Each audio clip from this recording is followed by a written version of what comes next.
일본은 정점을 찍고 쇠퇴하고 있다. 일본의 미래는 암울하다. 내가 만약 10살의 일본인이라면 일본을 즉시 떠날 것. 세계 3대 투자자 짐 로저스가 남긴 명언입니다. 심지어 일본에서 독보적인 투자자 서열 1위 손정희 회장조차도 일본의 미래를 부정적으로 예측하고 있는데요. 그는 이렇게 말하고 있습니다. 일본의 가장 큰 문제는 현재 기업가 정신이 매우 희미해졌다. 미국은 여전히 혁신이 진행형이고 중국은 거대해지고 있으며 동남아는 급속도로 성장하고 있다. 그런데 일본 젊은 사업가들은 해외에 진출하려 하지 않고 해외로 공부하러 떠나는 유학생 숫자도 너무 줄어들었다. 일본인 사업가들은 초식 동물이 됐다. 이렇게 혁신이 너무나도 부족하다는 비판을 받는 일본이 그동안 마음고생이 심했는지 이번에 회심의 한방을 준비해 세상에 공개했습니다. 일본의 제지산업에서 잔뼈가 굵은 일본 기업이 발명해 실제 출시를 앞둔 제품인데요. 일반 종이보다 두꺼운 골판지 두께의 용지가 사용되었고 얼굴 부위에는 투명한 보호 필름이 부착되어 있습니다. 이를 개발한 일본 회사 측은 단순하게 입과 코만 가리는 마스크의 수준을 뛰어넘어 헬멧처럼 머리부터 어깨 일부를 덮을 수 있어 훨씬 더 안전하다. 하지만 실제로는 이 제품에 대한 성능에는 자신감이 없었는지 이렇게 말하고 있습니다. 일반 마스크와 함께 착용하는 것이 좋다라며 결국 마스크 없이 이 제품만 사용하면 안전하지 않음을 스스로 인정하고 있는 것이죠. 일본에서는 한국처럼 마스크 공급이 잘 관리되지 못하고 있어 심각한 공급 부족 현상을 겪고 있는데요. 이를 해결하기 위해 이 제품을 개발했다고 발표했는데 결국 마스크와 함께 써야 한다면 전혀 도움이 되지 못하겠죠. 그리고 더 충격적인 것은 이 우스꽝스러운 모양의 종이상자 가격이 17,600엔, 우리 돈으로 20만원이 넘습니다. 일본 네티즌들의 반응도 상당히 냉정한데요. 아무리 마스크가 부족해도 그렇지 어떻게 저걸 쓰고 다니냐? 어차피 저거 쓰고 마스크 또 끼면 의미 없는 거 아니야? 와, 저걸 쓰고 대중교통 타면 진짜 불편하겠다. 2020 도쿄올림픽 선수들을 위해 골판지 침대를 공개해 국제적으로 비난을 받은 일본이 공항 격리시설에 마저 골판지 침대를 사용해 다닥다닥 붙여 배치해 일본 국민들마저 단단히 화가 난 상황인데요. 이제는 무려 20만원이 넘는 종이 헬멧을 만들어 세상에 공개했다가 전세계 네티즌들에게 웃음만 선사했습니다. 이렇게 일본 정부와 기업들이 이번 사태에 대한 전혀 효과적이지 않은 코믹스러운 대책만 내놓는 사이에 일본 내 상황은 점점 더 악화되고 있습니다. 보건복지부가 발표한 자료를 보시면 지난달 말부터 이미 한국에서 신규 확진자 수는 한 자릿수로 하락했고 어제는 총 6명의 확진자가 발생했는데 3명이 미주, 2명이 중국의 아시아, 1명이 유럽에서 유입된 이들이었습니다. 즉 한국 내에서 신규 확진자는 0명, 청정국가에 가까워진 것이죠. 하지만 일본은 한국과는 완전히 반대의 상황입니다.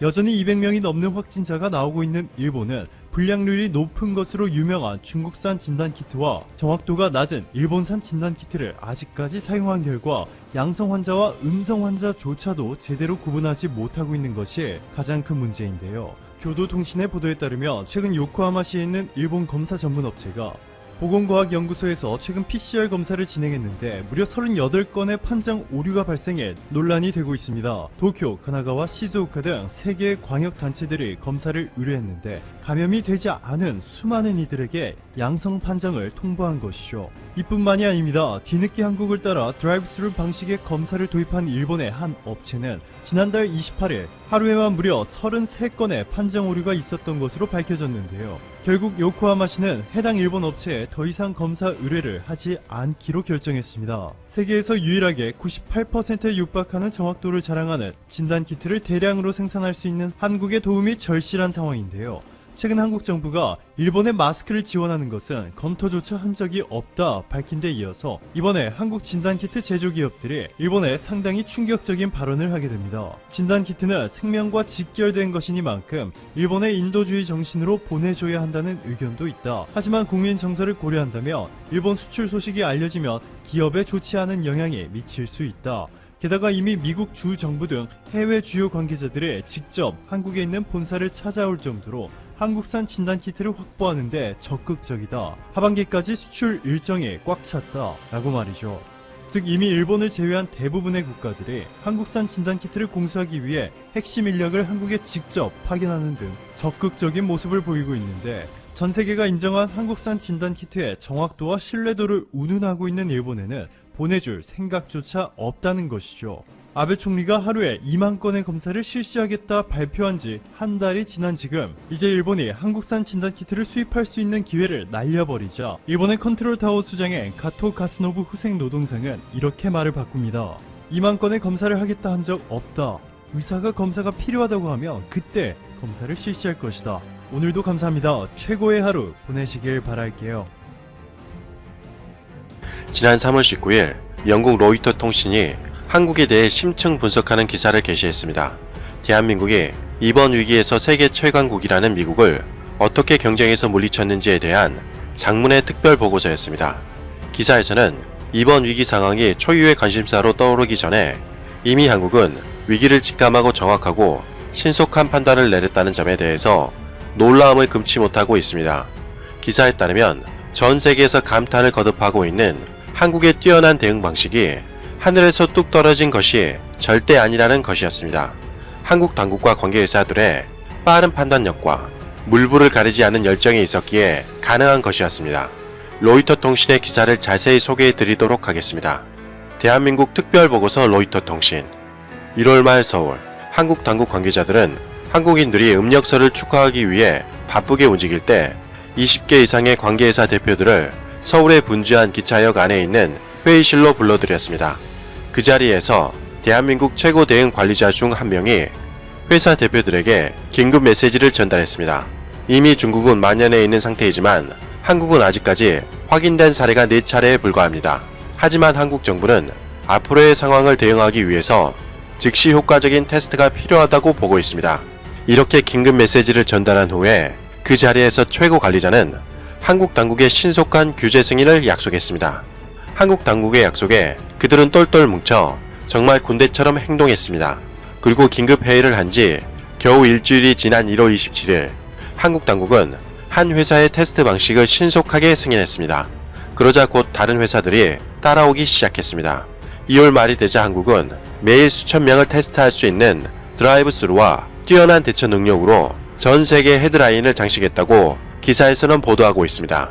이러한 한국의 신속한 조치는 미국에서 일어난 것과 극명한 대조를 이룬다는 것입니다. 기차역 회의가 끝난 지 7주가 지난 후에 한국 당국은 29만 명 이상의 사람들을 테스트했습니다. 하지만 미국은 그렇지 못했습니다. 미국 관리들은 얼마나 많은 미국인들이 어떠한 상황이며 어디에 집중되어 있는지 파악할 수가 없었습니다. 상황이 심각해지자 미군 보건복지부의 고문이었던 로즈 클라인은 볼 수 없는 것과 싸울 수는 없다라고 말하기까지 했습니다. 미국이 어떻게 한국보다 훨씬 뒤처질 수 있었는지에 대해 전문가들에 따르면 한국과 미국 시스템에서 많은 대조를 이루고 있는 것이 특징이라고 제시했습니다. 한국은 관소화된 관료주의인데 반해 미국은 혼잡스럽고 한국이 대담하게 행동했을 때 미국은 신중하게 행동했으며 한국이 긴박하게 움직였을 때 미국은 의전에 신경을 썼다는 것입니다. 미국 전문가들은 미국 당국의 지연되고 혼란스러운 움직임은 미국을 더욱 위기에 빠뜨릴 것이라고 예측하고 있습니다. 피츠버그대 리투 템먼 박사는 테스트를 담당해야 하는 직원들마저도 테스트를 받을 수 없다고 말했습니다. 그러면서 미국은 세계 최고의 부자 나라인데 이런 게 없다니라며 안타까움을 표현했습니다. 이러한 상황에 대해 미국 전문가들은 미국 당국은 규칙과 협약에 의해 발이 묶여 있다고 말하고 있습니다. 한국처럼 민간 부분에서 조기에 제도화해서 시행하는 대신에 미국은 관례대로 미국 당국이 준비한 것에만 의존했는데 그 중에 일부는 결함이 있는 것으로 확인되었다는 것입니다. 그 후에도 미국 당국은 시간이 많이 소요되는 테스트 방식을 고수하면서 미국 당국은 5주가 지난 2월 29일까지 미국 당국이 고수하는 테스트를 제외하고는 승인하지 않았다는 것입니다. 더군다나 한국의 광범위한 테스트와 달리 제한된 부분만 테스트를 진행하면서 추적하는 데 실패했고 결국 확산을 억제할 기회를 놓쳐버렸다는 것입니다. 하지만 한국은 모험을 감수했고 다양하게 증명된 테스트를 출시한 후에 그 효과를 다시 확인하는 유연한 방법을 선택했습니다. 이와 대조적으로 미국 당국은 초기에 미국인들을 테스트하기 전에 좀 더 정확한 테스트라는 것을 확인하려다가 사태를 키웠다고 분석하고 있습니다. 스테판 미국 국장은 이런 말을 했습니다. 이와 같은 상황에서 배울 수 있는 기회는 항상 있습니다. 하지만 확고하게 할 한 가지는 테스트가 전혀 없는 것보다 부정확한 테스트 결과 때문에 품질을 떨어뜨릴 수는 없습니다. 그러나 미국 당국의 뜻대로 순조롭게 진행되지는 않았습니다. 미국의 선택이 좋지 않았다는 것은 결과로 증명이 되었다는 것입니다. 한 미국인은 인터뷰를 통해 어떻게 문제가 그렇게 엉망인지 모르겠다라며 한탄했습니다. 하지만 한국은 달랐습니다. 당연히 일주일 만에 승인된 테스트 방식은 1년 이상 투자한 방식보다 좋지 않았습니다. 그러나 한국 정부는 이러한 방식을 보완하기 위해 최선을 다했습니다. 초창기부터 테스트가 확실히 진행되고 있는지 확인하기 위해서 여러가지 사례를 교차 테스트하는 방식을 선택해서 정확성을 높였습니다. 이러한 한국 실험은 신속했지만 절대 무모하지 않았다는 것입니다. 그것을 증명하기라도 하듯 한국의 판정자 추세는 하행 곡선을 그리게 되었습니다.